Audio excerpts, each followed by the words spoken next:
నమస్తే. ప్రస్తుతం మనతో పాటు క్రియేటివ్ డైరెక్టర్, అలాగే పొలిటికల్ అనలిస్ట్ గీతా కృష్ణ ఉన్నారు. ఆయనతో మాట్లాడదాం. నమస్తే సార్. హాయ్. అంటే రేణు దేశాయ్ ఒక వీడియో షేర్ చేస్తూ అంటే 'జానీ' మూవీలోని క్లిప్స్ జాయిన్ చేస్తూ వీటిని షేర్ చేశారు. అండ్ షేర్ చేస్తూ ఇది నేనైనా అన్నట్టుగా ఒక వీడియో అంటే ఒక పోస్ట్ పెట్టారు. అంటే తను పాత జ్ఞాపకాల్ని నెవరేసుకుంటున్నారు అని చెప్పేసి ఫ్యాన్స్ కూడా ఇంకా అన్నయ్యని మర్చిపోలేదు వదిన అన్నట్టుగా మాట్లాడుకుంటున్నారు. కానీ అంటే తను ఇంకొన్ని నెగెటివ్ కామెంట్స్ ఏమొస్తున్నాయంటే పవన్ కళ్యాణ్‌తో విడిపోయాను, నాకు ఆయనతో సంబంధం లేదు అని ఇన్ని రోజులు మాట్లాడారు. మళ్ళీ ఈ వీడియో ఎందుకు పెట్టారు అని కూడా మాట్లాడుతున్నారు. అసలు మనం ఎలా చూడొచ్చంటారు?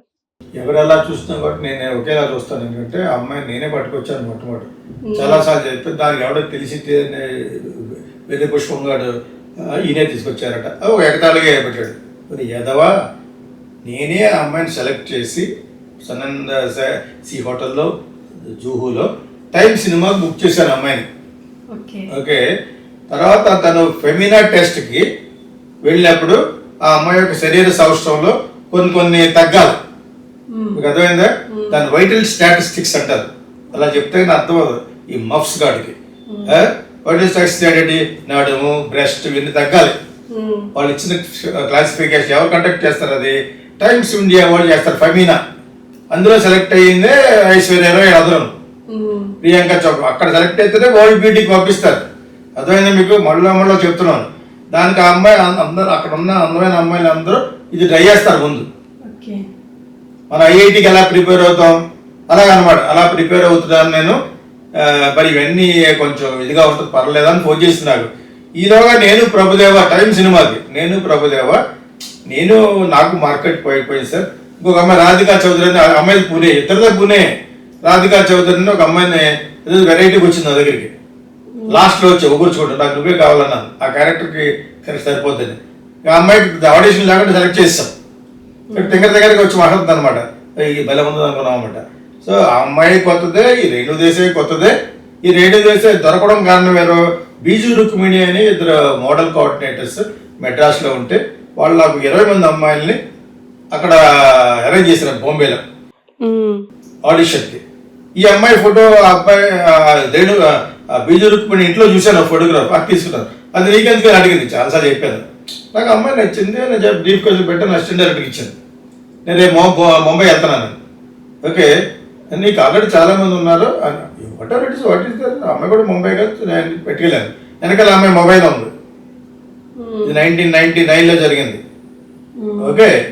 సో ఈ అమ్మాయి ఫోటోగ్రాఫ్ తీసి చూపించి అక్కడ ఉన్న మోడల్ కోఆర్డినేటర్ సుష్మా కౌల్ ఎవరు, ఆమె చాలా మందికి మోడల్ కోఆర్డినేట్ చేస్తూ ఉంటుంది. ఇప్పుడు చేస్తుందో లేదో తెలియదు కానీ చాలా మంది వచ్చారు. దానికి పిక్చర్స్ ఎవరు తీశారు? రసూల్, కెమెరామెన్ రసూల్ ఎల్లోర్ అని అంటారు కదా, అతను తీశాడు. నువ్వు రాకొచ్చు అంటే అతను నాకు కొంచెం ఇష్టం ఉండేది. రాజపేట నుంచి వచ్చాడు, మంచి మంచి సినిమాలు చేస్తున్నాడు. సో అతను వచ్చి పాపం కెమెరాతో మొత్తం తీశాడు. ఆ టెర్రస్ పైకి వెళ్ళిపోయావు, స్టార్ హోటల్ టెర్రస్ వెళ్ళి తీశాను. ఓకే. సో ఈ అమ్మాయిని, ఈ రేణు దేశాయ్ అనే అమ్మాయి పెళ్ళలేదు. అప్పుడు నేను వెనకాల నుంచి ఫోన్ చేసి నీకు ఆ అమ్మాయి ఎందుకు, ఇది కాస్టింగ్ కోచ్ విషయంలో వచ్చినప్పుడు చెప్పాను. నువ్వు చెప్పిన మాట ఏందో ఆ టైంలో అన్నారు అందు అమ్మాయి. చెప్పిన మాట ఏంటి అని అనుకున్నాను. దాని తర్వాత అమ్మాయి 15 మంది అమ్మాయిలు వెళ్ళిపోయారు. నేను రేణు దేశాయ్కి ఫోన్ చేస్తే నేను ఇక్కడే ఉన్నాను సార్, వచ్చేస్తాను. అసలు పూణే అక్కడ బొంబాయిలో ఉంటారు వీళ్ళంతా. ఓకే, పేయింగ్ గెస్ట్ లాగే చదువుకుంటూ ఉంటారు. అప్పుడు వచ్చింది, షార్ట్ సైజ్కి వచ్చింది తను వస్తే ఇలాగ. ఎందుకంటే నేను మోడల్ కోఆర్డినేటర్స్కి నాకు పడదు, వాళ్ళు ప్రతి నాన్ సెన్స్ చేసి చెప్తారు. కరెక్టే, ఆ విధంగా Renu Desai correct person, good girl. అర్థమైంది మీకు? నాకు నువ్వే నచ్చావు నాకు అని చెప్పేసి నేను అమ్మాయిని బుక్ చేశాను. ఎగ్జామ్ అన్నాడు. నేను వెళ్ళిపోయాను, యాక్చువల్గా చెన్నై వెళ్ళిపోయాను. తర్వాత ఒక 15 డేస్లో ఈలోగా అప్పుడు మాట్లాడుకుంటున్నాం ఫోన్లో, ఇలా ఉండాలి. ఈలోగా ప్రభుదేవ బాంబు పేల్చాడు. నాకు తన మార్కెట్ పడిపోయింది అప్పుడు, నేను టైమ్ సినిమా చేసేటప్పుడు. అది నాకు మార్కెట్ లేదు కదా, రాధికా చౌదరి కొత్తది. మీరు ఇళయరాజా తప్పితే ఇంకెవరున్నారు ఇందులో, ఫస్ట్ తమిళ ఫిలిం ఇది అని మీరు ఆలోచించండి. అమ్మాయి కూడా అనే టైంలో కరెక్ట్ అదే టైంలో రేణు దేశాయ్ ఇక్కడ ఫోన్ చేసింది. నాకు ఇలా ఫెమినా టెస్ట్కి వెళ్తాను, అబ్బా బాగా కలిసి వచ్చిందని చెప్పేసి. దెన్ ప్రీతి జిందా అని అనుకున్నాం. ఫస్ట్ ఐశ్వర్యరాయ్ అనుకున్నాం. 2 రోజులు అలాగే ఇస్తుంటే కుదరదు. నేను చాలా ఆశపడ్డాను ఆ క్యారెక్టర్ తను ఉంటే బాగుంటుంది. అంటే తన మదర్ తరుగుతున్నాడు ఈ డైరెక్టర్ అని చెప్పేసి 3 days 4 days అలాగే అడ్జస్ట్ చేస్తారంటే అలా తలుగుపోతారు ప్రొడ్యూసర్లు. 3 రోజుల కోసం మళ్ళీ బొమ్మ నుంచి వచ్చి మళ్ళీ 3 రోజు నైట్ వెళ్ళిపోయి మన చేతుల్లో ఉండదు షెడ్యూల్. తల్లి నేను వేరే ట్రై చేస్తాను, ప్రీతి చెందా చేస్తాను. తర్వాత ఇండస్ట్రీ నేలేస్తుంది సిమరాన్ తమిళ్లో. తర్వాత తానే వచ్చింది నేను చేస్తాను, ఏంటి ఈ సినిమాలు చేస్తాను, ఎలా చేస్తాను, నేను చేస్తాను, మీకు ఎందుకు నేను ఇస్తాను డేట్లు అని వచ్చింది. ఇంకా అంతకంటే ఏంటి, మనకి అమ్మాయి ఉంటే మాకు బిజినెస్ కూడా అవుద్ది. అమ్మాయి చాలా ఫేమస్ అప్పుడు తమిళ్లో 1 to 10 అమ్మాయి. అప్పుడు మరి ప్రభుదేవ ఇన్ఫ్లుయెన్స్ చేసి నా దగ్గరికి పంపించాడు, వేరే వాళ్ళు చెప్తే విన్నాను చెప్పేసి కొత్తగా ఏదో జరిగింది అక్కడ. జరిగితే నేను ఓకేను, అంటే మంచిదే కదా. ఇమ్రాన్ అప్పటికి మంచి మార్కెట్లో ఉన్న హీరోయిన్. ఆ విధంగా రేణు దేశాయికి నాకు సంబంధం ఉండడం వల్ల నేను అదే సినిమాని క్లైమాక్స్ తీస్తున్నప్పుడు వాటి రామ్దామ్ అనే ఒకరిలో బద్రీ సినిమాలో క్లైమాక్స్ ఏదో వచ్చింది అక్కడ. నేను బయట హోల్ నైట్ షూట్ చేసి హౌస్ కీపింగ్ కూడా వస్తే బయట కూర్చున్నాను, తన దగ్గరికి వచ్చి లేపింది. ఇటుకున్నారట మీరు నాకు జరుగుతుంది నైట్ షూటింగ్ అంతా నాదే ఇక్కడ అని అన్నాను. అయ్యో నా బాధ కూడా అయిపోయింది. ఇక్కడ నేను ఉన్నాను, హైదరాబాద్లో మటుకు షూటింగ్ జరిగింది, మీకు విషయం చెప్పాలని చెప్పి చేయబట్టి తీసుకెళ్ళింది రూమ్లోకి, ఇక్కడ వాళ్ళ మదర్ దగ్గరికి. నాకు ఫుల్ వచ్చేస్తుంది నిద్ర. హౌస్ కీపింగ్ కూడా ఉన్నారని నేను బయటకు వచ్చాను, తుడుస్తున్నారని. నేను ఒక 10:30 తర్వాత మాట్లాడదామని చెప్పి వెళ్ళి పడుకున్నాను. ఇప్పుడు ఆ 10:30కి వచ్చి నన్ను తీసుకెళ్ళింది మదర్ దగ్గరికి. ఏంటి ఇలా పవన్ కళ్యాణ్ పెళ్లి చేసుకోమన్నాడు నన్ను, ఎలా ఉంటాడో పెద్ద మెగాస్టార్ తమ్ముడు అతను, కాబోయే మంచి స్టార్ అతను, కళ్ళు మూసుకుని చేసుకోవచ్చు అని చెప్పి ఫస్ట్ వైఫ్ గురించి చెప్పలేదు నేను. యాక్చువల్ ఫస్ట్ వైఫ్ నాకు రిలేషన్, అర్థమైందా. ఇన్ని ఎందుకు చెప్పడం అసందర్భం అక్కడ కదా, ఏదో జరిగింది అమ్మాయి చేసుకుంటా అన్నాడు. ఓకే, దీని వెనకాల చాలా ఉంది. అట్లా యాక్చువల్గా అమీషా పటేల్ చేసుకుంటాక మనవాడు ప్రయత్నించాడు బద్రీ సినిమాలో. ఈ బద్రీ సినిమాలో ఎలాగ ఎంటర్ అయిందంటే ఈ అమ్మాయి, నేను టైంలో పెట్టుకోలేదు కదా, ఆ ఫోటోగ్రాఫ్ ప్రభుదేవ్ తీసుకున్నాడు. నేను ఈ అమ్మాయిని ట్రై చేయించాను. అప్పుడు జేమ్స్ బాండ్ ఇతను పార్థివన్ యాక్ట్ చేసి తమిళ సినిమాలో యాక్ట్ చేశారు. ఇంకా మా సినిమా ఇంకా జరుగుతూనే ఉంది, బద్రీ ఇంకా జరుగుతాను. బద్రీ అప్పుడే బుక్ చేశారు. ఇది చూసి ప్రభుదేవ మరి అందరికి కావాల్సిన డాన్స్ డైరెక్టర్ కదా, అతను సినిమాలో చేస్తుందని తెలిసి బద్రీ బుక్ చేశారు. సెకండ్ క్యారెక్టర్ కదా, మెయిన్ క్యారెక్టర్ ఎవరు, అమీషా పటేల్. అమీషా పటేల్ని పెళ్లి చేసుకోవడానికి మనవాడు చాలా ప్రయత్నించాడు. సినిమాలో మానేమంటే నేను మానన్నాను. అమ్మాయి అక్కడ గొడవ వచ్చి ఆ అమ్మాయి మీద గొప్పతో ఈ అబ్బాయి చేసుకున్నాడు. నీకు అర్థమైందా? ఆ విషయం రేణు దేశాయికి బాగా తెలుసు. ఏంటంటే ఇద్దరు హీరోయిన్లు అక్కడ ఏదో ఫారెన్ కంట్రీలో మనవాడు ఇలా కొట్టేసుకున్నాడు. మిషా పటేల్కి ఎంత కొడుతుంటే నాకు ప్రొడ్యూసర్ చెప్పాడు, చచ్చిపోయారు త్రివిక్రమారావు గారు. తప్పులేదు, ఆ లవ్లో ఉన్నప్పుడు రకరకాలు జరుగుతుంటే మనవాడు కొంచెం ఎమోషనల్ కాబట్టి అలా చేశాడు. అప్పుడు ఆ అమ్మాయి మీద కోపంతో ఈ అమ్మాయిని రా నేను చేసుకుంటాను చేసుకున్నాను. ప్లస్ పవన్ కళ్యాణ్ ఇంట్లో ఈ అమ్మాయి అంటే ఇష్టం లేదు. ఈ అమ్మాయి వచ్చిన తర్వాత అన్ని నెగిటివ్ సినిమాలు ఫ్లాప్లు అన్నీ అయిపోయి ఈ చెప్తాను. తన తర్వాత డామినేట్ చేసింది చాలా మందిని. ఇవన్నీ చూసి ఇలాగ ఇద్దరు పుట్టారు మంచి బాగా. సో తనకి ఎంత ఇవ్వాలి అంతే ఇచ్చి ఫస్ట్ అమ్మాయికి కూడా అలాగే చాలా కాలం ఇవ్వకుండా బాధ పెట్టాడు, కుదరలేదు. 6 to 7 crores ఇచ్చారు. మన రిలేషన్ ఉన్నా కదా నందిని. సో ఇవన్నీ తెలిసిన కానీ నా విషయం ఎప్పుడు మహాండ్ నా దగ్గరికి ఒకప్పుడు అలా వచ్చేవాడు. ఆయన కూడా ఎప్పుడు ఈ విషయాలు వ్యక్తిగత విషయాలు ఎప్పుడు మాట్లాడలేదు. తను నా రిలేషన్ సంగతి ఈ రోజుకి నేను అతను చెప్పలేదు, తెలుసు కాకపోతే. సో అలాగే ఈ అమ్మాయి ఎంటర్ అయింది రేణు దేశాయ్. తెలియని సన్నాసులకి మళ్ళీ చెప్తున్నాను ఒకసారి లేటెస్ట్ వీడియోలో ఇది జరిగింది. ఓకే, బద్రీలో అమీషా పటేల్కి అమ్మాయి అతనికి కుదరలేదు. They live together almost. అయినా కూడా నువ్వు సినిమా మానేసి నన్ను పెళ్లి చేసుకుంటే ఎవరు వస్తారు అలాగా? ఆ అమ్మాయి ఫాదర్ స్టాక్ బ్రోకర్ ఏదో అది చేత తను ఎక్కడో ఉంటూ బాగా చదువుకుని యాక్చువల్గా ఆ అమ్మాయి కూడా పెద్ద ఫేమస్ అవ్వలేదు. ఓకే, ఆ ప్లేస్లో ఈ అమ్మాయి చేసుకుంది.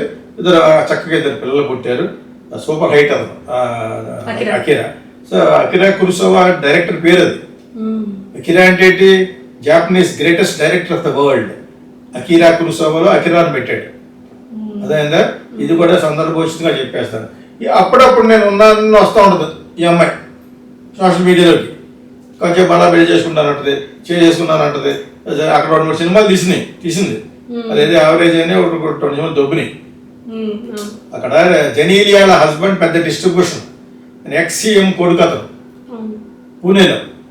ఓకే, సో వాళ్ళ యొక్క సహకారంతో మొత్తానికి ఏమో 2-3 సినిమాలు చేసింది. పవన్ కళ్యాణ్ బాగా ఇచ్చాడు. కొడుకు కూతురు ఉందా ఇవ్వడా? ఆ విషయంలో వీ మస్ట్ అప్రిషియేట్. ఫస్ట్ అమ్మాయి కొంచెం నాటకాలు ఆడాడు, కుదరలేదు అక్కడ. చక్రధరరావు వాళ్ళ ఫాదర్ మొత్తం పెట్టి ఆ రోజుల్లో ఇతర కెపాసిటీకి మించే డబ్బులు వసూలు చేశారు. అర్థమైందా? సో దాని తర్వాత ఈ అమ్మాయికి పిల్లలు పుట్టలేదు. ఈ అమ్మాయికి పిల్లలు పుట్టేశారు కదా, ఈ లవింగ్ దెమ్. సో అమ్మాయి బాగానే ఇచ్చాడు. కానీ అప్పుడప్పుడు ఇక్కడికి వచ్చి ఏ వాడుతూ ఉంటుంది. అసలు జరిగింది ఇది. Entire Pawan Kalyan family didn't like her. వాస్తవం మాట్లాడాలి. అబ్బాయి నాకు అమ్మాయి ఇష్టమే, బట్ మధ్యలో ఎప్పుడు కలలేదంటే ఏదో ఒకసారి షాప్ పెట్టారు రోడ్ నెంబర్ 36 జూబ్లీస్. ఈ కట్టెలు ఏమి ఉంటాయి కదా, ఈ అబ్బాయి షాప్ పెట్టాడు డ్రైవర్ 7 క్రితం. నాకు ఎవరో చెప్తే కింద కవరప్ డ్రైవర్ పంపాను. ఓకే, తను అప్పుడే ఎక్కడికి వెళ్ళిందో అతనికి ఏదో ఫోన్లో మాట్లాడుతాను అందట. అదే వెళ్ళిపోయాడు. వెళ్తూ ఇంకా ఓవర్ బ్రిడ్జ్ కట్టలేదు, అప్పటికప్పుడే ఫౌండేషన్ చేస్తున్నారు. దాని తర్వాత బిజినెస్ బాగోలేదు, ఎత్తేసారు. She's good by all means from the beginning. మిగతా వాళ్ళ కాకుండా గుడ్ గర్ల్. కానీ అమీషా పటేల్ మీద కాకపోతే చేస్తున్నాడు. దాని తర్వాత పిల్లలు పుట్టారు. అయిపోయిన తర్వాత కూడా ఆ అమ్మాయి కూడా మంచి భరణం ఇచ్చాడు. అవి రకరకాలుగా ఒక్కొక్కసారి ఒక్కొక్క టబ్ లైన్ పెట్టి చేస్తూ ఉంటారు మన వాళ్ళు. అవన్నీ కరెక్ట్ కాదు కానీ డబ్బులు కూడా ఎందుకు చేస్తాడు కొడుకు కూతురికి. You will not do that. 70-80 కోట్లు తీసుకునే పెద్ద హీరో అవుతున్నప్పుడు ఎందుకు చేస్తాడు అలాగా? చేయడు. Plus is not that type. అప్పుడప్పుడు ఇలాగ వస్తూ ఉంటుంది ఏదో సోషల్ మీడియాలో ఉంటే. కానీ నాలాగా నేను ఇదే చెప్తే నేను ఏదో అవుతూ ఉంటాను. ఏదో సోషల్ మీడియాలో ఉండాలి అని దాన్ని తప్పితే ఎవడు పెడతాడు? ఫ్యాన్స్ పెడతారు. వదిలేని కొంతమంది అంటారు, అక్క అని కొంతమంది అంటారు. వీళ్ళకి పనే ఉంది. వాళ్ళు లేకపోతే లేదు. ఫ్యాన్స్ లేకుండా స్టార్స్ లేదు. వాళ్ళకున్న ప్రేమ అలా ఎక్స్ప్రెస్ చేసుకుంటూ ఉంటారు. తప్పే ఉంది. జానీ సినిమా అది ఫ్లాప్ ఆఫ్ ద బిలియనియం. అది 100 సంవత్సరాలు అటువంటి ఫ్లాప్ని చూడడం మనం. అతను ఫస్ట్ సినిమా డైరెక్షన్ అది. అదేదో ఓల్డ్ ఇంగ్లీష్ ఫిల్మ్లో సాంగ్ సత్యం గారు చేస్తే మ్యూజిక్ డైరెక్టర్, దాన్ని మళ్ళీ చేస్తున్నారు. ఈ రేతి అనేది ఏదో పాట ఒకటి పెట్టారు. సో ఇవన్నీ ఒకసారి ఎందుకు గుర్తు చేస్తున్నారంటే మాట్లాడేవాడికి చాలా నాలెడ్జ్ ఉందని మీకు తెలియాలి. కొంతమంది వెర్రి పుష్పాలు ఉంటారు కొంతమంది. ఆయన నా కళ్ళజోడు ఎందుకు పెట్టావా, ఈ కళ్ళజోడు ఎందుకు పెట్టినాను, ఈ షూ ఎంత తీసుకున్నాను, కంటెంట్ వద్దాలకి ఇవి ఎక్కువ. నేను షూ ఎందుకు చేస్తున్నాను, టోపీ ఎందుకు పెట్టుకున్నాను. యాంకర్లు కూడా ఒక యాంకర్ ఎవరితో వచ్చింది 10 మంది. అది ఎలాగడింది అంటే ఇలాగ అంటున్నారు అంటే వాళ్ళు అడగాలి పెద్ద ప్రశ్న. అది నన్ను అడిగే అంత సీనియర్ నువ్వు కాదు కదా, నువ్వు బచ్చా. నేను కామని వచ్చావు యాంకరింగ్ ఫీల్డ్కి, నువ్వు పెద్ద అంతగతివా కాదు. అయినా కూడా నేను బాగానే సమాధానం చెప్పాను. నా ఆహారం గురించి అడిగేందుకు అవసరం లేదు. I'm stylish person, that's all. I have a good background. మీరు ఈ విషయంలో ఏం చెప్పేస్తానంటే సోషల్ మీడియాలో ఉండగలగడం అనేది ఒక ప్రతిభ. ఉండగలగాలంటే యూ మస్ట్ బి నాలెడ్జబుల్. ఏదేదో వాగేయడం కాదు. నా ఉద్దేశం ప్రకారం ఈరోజు కొంచెం విపులంగా ఎందుకు చెప్తానంటే ఇప్పుడు ఇటువంటి ఛానల్ చెప్తానంటే మీ సబ్స్క్రైబర్స్ కూడా డిసప్పాయింట్మెంట్ ఉండకుండా చెప్పగలిగిన సమర్థత ఉన్న వాళ్ళే చెప్పాలి. ఓకే, అండ్ ఆల్సో రేడియో చేసే అప్పుడప్పుడు వస్తూ ఉంటుంది, ఇలా పెడతా ఉంటారు. అవన్నీ కరెక్ట్ కాదు. ఒకటి అవి ఎందుకు వస్తుందో అది నిజంగా పోనీ తన మీద గౌరవం ఉంటే పిఠాపురం వెళ్ళి చేయాలి. ఎందుకు చేయలేదు? ఏదో చెప్తూ ఉంటుంది అలాగే. యాక్చువల్గా డైవర్ట్ చేస్తే పీస్ ఆఫ్ పేపర్. అది ఒక పేపర్. అది మన యొక్క బంధత్వం అంతకంటే ఎక్కువ కదా. పిల్లలు పుట్టారు. డైవర్ట్ చేసుకునే వాళ్ళు అందరి గురించి చెప్తున్నాను. Divert just a piece of paper. మీకు ఒక అథారిటీ. నువ్వు నా దగ్గర రాకు అంటాను, నీకు నాకు రామ్ రామ్ అని చెప్పుకోవడం తప్పితే your wife is still husband. అతని యొక్క పురోగతిని అతని యొక్క సక్సెస్ నువ్వు కోరుకుని ఉంటే వాలంటరీగా అతను ఒప్పుకుని ఉండేవాడు కూడా కాదు, వాలంటరీగా వెళ్ళి అక్కడ క్యాంపెయిన్ చేయాలి. అసలు అంత ఇంబ్యాలెన్స్డ్ మనిషి కాదు. ఎమోషనల్గా మాట్లాడతాడు కానీ పవన్ కళ్యాణ్, బట్ ఈ డజంట్ రిక్వైర్ దట్. అందుకని ఇటువంటి పట్టించుకోడు. చాలా మంది పట్టించుకోరు, అదే కరెక్ట్. చాలా మంది ఎందుకు పట్టించుకోరు? చాలా మంది బూతులు మాట్లాడుతున్నాడు యుఎస్లో. ఎవడో చంద్రబాబు నాయుడు గురించి నిద్ర గురించి ఇంకా అయ్యే వదిలేసినప్పుడు ఇయ్యంత అంతే. సత్యాది ఈ అమ్మాయి ఇలాగ అప్పుడప్పుడు బయటికి రావడం అనేది ఎందుకు వస్తుందో నాకు తెలియదు. ఏదో ఫేమస్ ఏంటి ఫేమస్ ఎప్పుడో చేసుకున్నా అయిపోయింది. పవన్ కళ్యాణ్ పెళ్ళం తప్పితే what authority you have? You not a successful actor. Definitely you not successful actor. Successful business కాదు. The entire family hated you. తెలిసి మీకు నువ్వు వెళ్ళిపోయే వరకు అతను సక్సెస్ లేదు. 10 సినిమాలు 10 సంవత్సరాలు సక్సెస్ లేదన్నారు కదా. ఎందుకన్నారు? ఈ అమ్మాయి చేసుకున్న తర్వాతే అక్కడ ఉన్న మేనేజర్లు వీళ్ళందరూ కూడా చాలా ఇబ్బంది అయిపోయేది. ఇవన్నీ చూసి మొత్తానికి అతను కూడా మొహం వచ్చేసి వదిలేశాడు. అతను మొహం వద్దడానికి అందరికి తెలుసు. ఎంత ఇష్టం అది, దానికి మనం యూ కెనాట్ పాయింట్ అవుట్. కానీ ఈ అమ్మాయి అప్పుడప్పుడు ఎందుకు ఇలాగ వస్తుందా టాక్లను అన్ని నాకు అనిపిస్తే ఏముంటుంది అక్కడ? ఏమీ లేదు. నువ్వు నిజంగా పిఠాపురంలో హెల్ప్ చేసి ఉంటే వచ్చి ఉండేది. అతను వద్దన్నా కూడా నేను ఇనిషియేషన్ చేసి వస్తాను, you are such a great person అని రావాలి. బికాజ్ నీ పిల్లలు ఉన్నారు కాబట్టి. రేపు నీ పిల్లల్ని కూడా హీరో గెటెడ్ చేయాలంటే that's only possible with wall, great wall. ఒక పెద్ద గోడ లాంటి ఆవిడ పవన్ కళ్యాణ్. ఇప్పుడు అతను ఎక్కువ ఉండవలసిన హైట్ కంటే ఎక్కువ ఉన్నాడు. అంత టూ మచ్ హైట్ ఉన్నవాళ్ళు క్లిక్ కాదు. మేబీ అయితే ఏమి ఉండొచ్చు. ప్రభాస్ కంటే హైట్ అనుకుంటున్నాను. మేబీ ప్రభాస్ కంటే హైట్ అంత హైట్ ఉంటే నేను చాలా హార్డ్గా ఉంటుంది అనమాట. అది చాలాసార్లు చెప్పి ద్వేషంతో కాదు, క్లిక్ అవ్వాలని కోరుకుంటాం. బట్ అయితే అవ్వచ్చు కూడా. ఇలాగనే చాలా మంది పెట్టేస్తారు. ఆ రాజమౌళి ఎలక్ట్ చేస్తాడు, ఇది చేస్తాడు, ఆడ సినిమాలు అవ్వాలా? ఇలా ఇష్టం ఎవడికి కావాలంటే ఆడ పెట్టేసుకోవడం. ఈ ఉన్నారు కదంటే వేస్ట్ ఫెలోస్ కొన్ని ఛానల్స్ ఉన్నాయి, వాళ్ళకి ఇదే పని. ఆల్రెడీ స్టార్ట్ అయిపోతున్నట్టు, రాజమౌళి చేసినట్టు, ఫోటో షూట్ చేస్తున్నట్టు ఏదో పెట్టాలి. ఒక మాట అంటే చాలు అలా పెట్టేస్తూ ఉంటారు అనమాట. వస్తూ ప్లాన్ చేసుకున్నాడు. మంచి డైరెక్టర్, మార్కెట్లో ఉన్న డైరెక్టర్ తోటి ఇంట్రడ్యూస్ చేస్తే ఎవరు చేస్తారు? నీ వల్ల అవుద్దా? రెడ్డి చేసే వల్ల అవుతుంది కూడా left side only because of Pawan Kalyan వాళ్ళు జరుగుతుంది. నువ్వు ఆ పవన్ కళ్యాణ్కి లబ్ధి జరిగేట్టుగా డైవర్స్ అనేది పక్కన పాడేసి నువ్వు మొన్న ఎలక్షన్లో కానీ హెల్ప్ చేసిందంటే నువ్వు గ్రేట్ వైఫ్ ఆఫ్ ఇండియా కింద నిరూపింపబడి అంతే కదా. ఇప్పుడు కంగనా రావత్ బీజేపీకి వెళ్ళింది, గెలిస్తే ఒకలా ఉంటుంది ఈక్వేషన్, గెలవకపోతే మళ్ళీ బ్యాక్ వచ్చే సినిమాకి. నేను ఇంక సినిమాకి చేయనందట. నువ్వు గెలువు ముందు, నువ్వు గెలిస్తే దాని తర్వాత నీకు ఒక పాత్ర ఇస్తే అప్పుడు నీ అలాగే చూపించుకోవచ్చు. అంతేగాని ఊరు ఈలోగా నేను మానేస్తాను అని చెప్పడం అనేది ఇప్పుడు మన పార్టీలు కొట్టుకున్నట్టు ఉంటుంది. నేను ప్రమాణం స్వీకారం చేస్తాను, నేను ప్రమాణం వెయిట్ చేయండి.